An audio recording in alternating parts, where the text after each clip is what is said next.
Hoje começa a semana de gerontologia da Unicesumar e a gente sabe da importância de se falar sobre esse tema. A população brasileira está aumentando cada vez mais a expectativa de vida.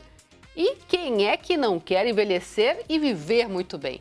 O reitor da Unicesumar, professor Wilson de Matos Silva, gravou um vídeo especial em que ele fala sobre isso. Confira aí. Olá, caros amigos. Quero falar um pouquinho sobre a questão da terceira idade.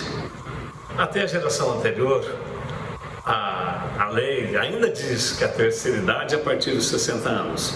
Mas eu discordo plenamente dessa lei. Precisamos propor a mudança dela. Porque dos 60 aos 80 não é mais ser idoso. Eu tenho chamado de geração prateada.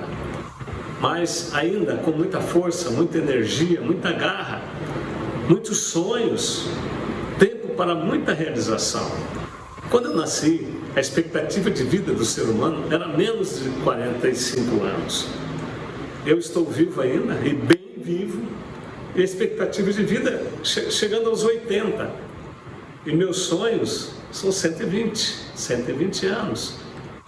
E planejei isto. Tem que planejar. Se não planejar, é mais difícil chegar lá. Porque a gente tem que saber por onde quer caminhar, né? Quem não planeja acaba caminhando sem rumo e não vai chegar a lugar nenhum. E para isso eu tive que tomar algumas atitudes. Passar a fazer exercício diariamente, 1 hora por dia, fazer uns check-ups médicos periodicamente, tomar alguns complementos alimentares, procurar fazer uma boa gestão da mente. A idade está muito mais na cabeça do que no corpo. Se você praticar exercício, o corpo reage. Mas podemos revitalizar a mente. Lendo boas leituras, bons livros, fazendo curso. Esse livro de Augusto Cury recomendo muito. Ansiedade. Para fazer a gestão da mente e vencer a questão da síndrome do pensamento acelerado, da angústia, da depressão, etc. Esse livro ensina a gente ser verdadeiro senhor e autor da sua história, da nossa história. E nós, já nesse tempo em que vivemos, eu me enquadro nessa faixa, temos que estar de bem com a vida. O bailão é bom, o bolo é bom, mas o esporte, amigos, leitura, fazer cursos, dominar a tecnologia moderna, o mundo digital, tudo isso aí contribui bem. Estar bem com Deus também, com o Criador, frequentar uma religião, participar para valer. Então, é possível, sim. Querer é poder. Quem quer arruma um caminho. Quem não quer, arruma desculpa e terceiriza a culpa ainda. Então, vamos juntos. É isso aí, professor Wilson dando um show de saúde e vivacidade, né? E para falar sobre esse assunto, nós convidamos uma das participantes da Semana de Gerontologia, a doutora em enfermagem e gerente de planejamento de saúde de Maringá, Karina Rissado. Tudo bem, Karina? Oi, Elaine, tudo bom? Tudo bom, pessoal? Karina, super importante esse tema porque tem aí a expectativa de que o Brasil vai ser daqui a um tempo um país de idosos, né? Exatamente, né? O Brasil e o mundo, ele tem tido esse processo de envelhecimento bem explícito em toda a população, né? Inclusive em Maringá, né? A gente já tem aí nivelado na nossa pirâmide etária. Os idosos, eles fazem parte hoje de 17% da população maringaense, que nivela com as crianças de 0 a 14 anos já aqui em Maringá. Olha só, e a gente viu aí o professor Wilson dando um exemplo, né, nos seus mais de 70 anos de idade e super ativo, e a gente percebe que isso é cada vez mais comum, né, as pessoas fazem 60, 70, 80 anos e estão na ativa, independente se estão num trabalho ou se estão curtindo a vida mesmo, né, vivendo bem a partir da terceira idade. Isso, bacana. E esse evento, né, que inicia hoje, ele fala justamente desse novo modelo de idoso que a gente tem, que é a geração prateada. Né? O idoso da geração prateada é esse idoso que que rompe todas as barreiras e estereótipos que a gente tem da sociedade em relação às limitações que a idade ela causa com o tempo, né? Então é aquele idoso ativo, aquele idoso que está inserido no mercado de trabalho, aquele idoso que não para. É o idoso que a gente recebe no serviço de saúde. E é interessante dizer também, né, Karina, que às vezes o idoso fala, mas eu não tenho mais, por exemplo, a capacidade de andar, sei lá, 3 horas, como eu andava antigamente. É importante ter esse respeito também pelo corpo, mas nem por isso deixar de fazer as coisas, nem por isso desistir, né? É bacana o que você falou, Elaine, porque a gente tem 2 tipos de envelhecimento, né? O envelhecimento natural, que a gente chama de senescência, e o envelhecimento patológico, que ele é a senilidade, ele é advindo aí de alguma patologia. E sempre a gente, inclusive os profissionais de saúde, os próprios idosos, como você comentou, eles confundem muito esse tipo de envelhecimento, né?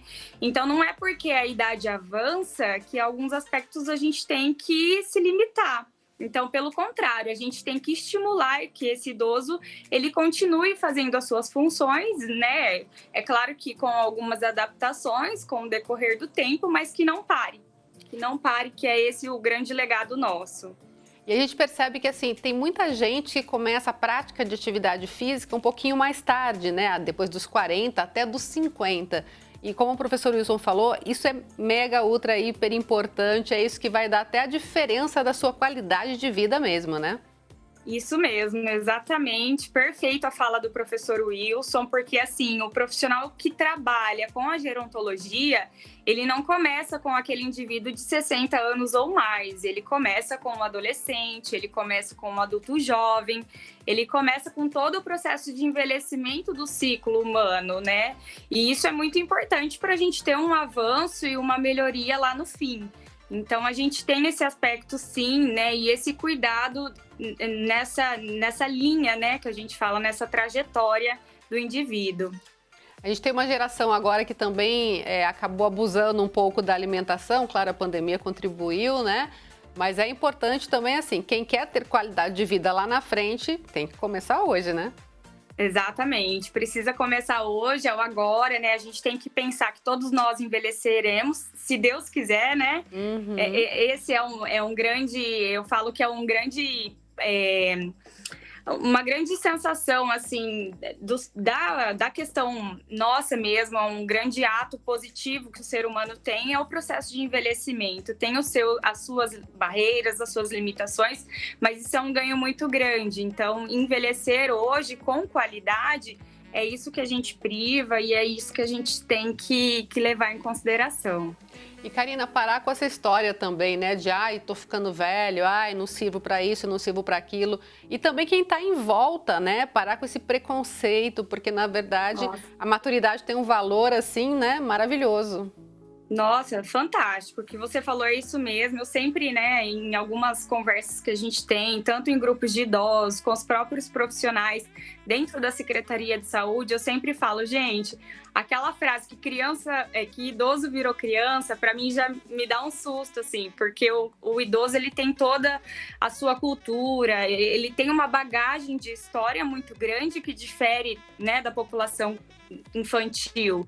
Então, colocá-lo ele no mesmo patamar, isso gera um estereótipo ainda maior para a população, né? A gente tem que considerar, assim, as culturas, todo o histórico que ele tem, ele sorriu, ele já viveu várias coisas que, né, um adulto jovem ainda não viveu. E esse ciclo e essa bagagem que o idoso tem, isso no processo de cuidado é fundamental. Então, a gente tem isso. E entrar nessa geração prateada sem medo de ser feliz, né? Sem essa coisa de que quero ter 60 parecendo que tenho 25, né? Isso, verdade, né? E isso é muito importante porque, né, quando a gente tem essa linha de cuidado muito forte e essa geração prateada, ela traz um outro olhar para a terceira idade, para a saúde do idoso, que ela traz todo o contexto que a gente vive hoje com a adaptação dessa cultura, dessa vivência, então é muito forte, né? Então hoje, se a gente pega estudos, por exemplo, de 1 a 4 idosos, né, de 4 idosos, um deles tem Facebook, tem Instagram, né? Hoje, 80% dos idosos, né, que a gente tem, eles têm algum meio de comunicação digital. Então, isso, a geração prateada, ela muda todo o contexto de cuidado, né, para nós com essa população. Agora, quem quiser assistir, acompanhar esse bate-papo de vocês na Semana de Gerontologia, consegue acessar pelo site da Unicesumar? Como é que faz para entrar? Isso, bem bacana. Quem está conduzindo a semana é a professora doutora Raquel Minkoff, né? Ela que é a coordenadora. Ela tem um canal no YouTube que ela está disponibilizando todo o link do canal da Semana da Gerontologia, só digitar lá. E hoje a gente inicia um bate-papo bem legal, né, sobre a geração prateada, sobre as perspectivas que a gente tem com essa população, as estratégias que a gente tem, né, para o cuidado atual e as diferenças que tem aí no mercado de trabalho, principalmente. Tá certo, agradeço muito sua participação e sucesso. Obrigada, Elaine, igualmente. Obrigada, Tchau, tchau. Tchau, tchau.